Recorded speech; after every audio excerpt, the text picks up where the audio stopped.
Is there a right to secession as part of the right to self-determination? In other words, can an indigenous people split off from a state and create its own state? This is an important question since some states have at times expressed existential fear over the recognition of the right to self-determination for indigenous peoples.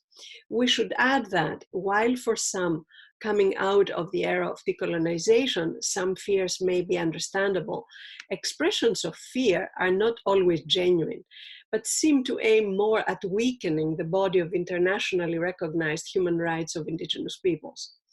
There is no right to unilateral secession in international law. Secession that is accepted as legitimate under international law can take place based on constitutional processes and/or mutual agreements of the parties concerned. However, as we know from basic democratic constitutional principles, the ultimate power lies in the people. If a government violates the trust of the people have the right to revolt. As Professor Hurst Hannum, an expert on the right to self-determination, says, if a government perpetrates gross and systematic violations of human rights, and despite repeated efforts by all concerned, there is no solution but to secede in order to stop the gross and systematic human rights violations, then a territory can secede and seek international recognition and have reason to be recognized. Major UN texts have articulated this conditionality, starting with a historic 1970 Declaration on Friendly Relations and Cooperation among States in accordance with the Charter of the United Nations, the famous Resolution 26/25 of the 25th General Assembly. This declaration is historic because it provides the international norms that frame decolonization to the present.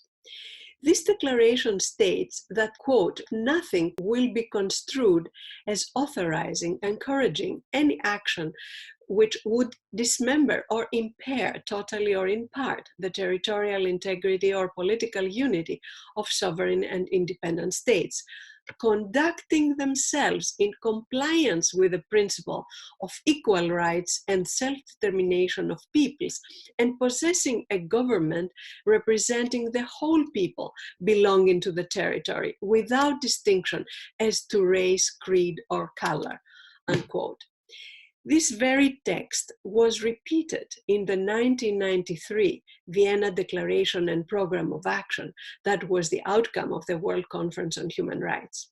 It was also eloquently analyzed by the Committee on the Elimination of All Forms of Racial Discrimination in its 1996 General Comment on Self-Determination. Questions arise.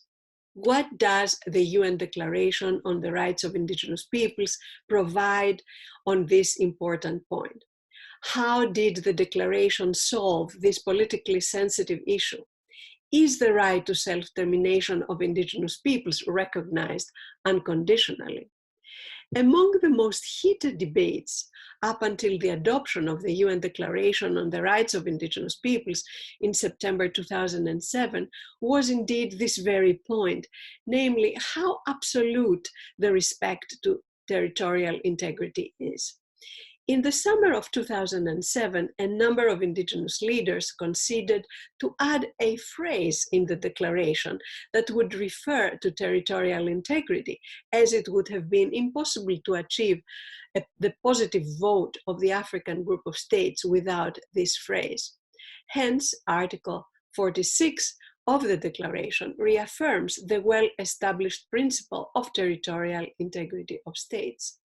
Article 46 in paragraph 1 says this: nothing in this declaration may be interpreted as implying for any state, people, group, or person any right to engage in any activity or to perform any act contrary to the Charter of the United Nations, or construed as authorizing or encouraging any action which would dismember or impair totally or in part the territorial integrity or political unity of sovereign and independent states.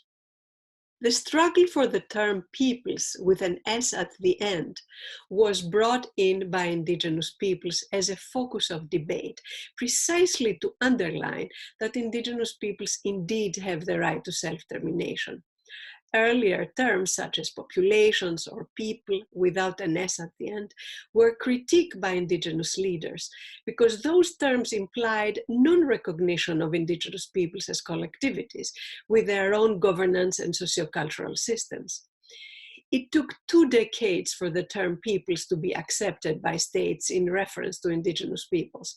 The adoption of the declaration in 2007 firmly established the term indigenous peoples as a legal and technical term from the point of view of international law. The declaration also boldly recognizes indigenous peoples' rights to self-determination.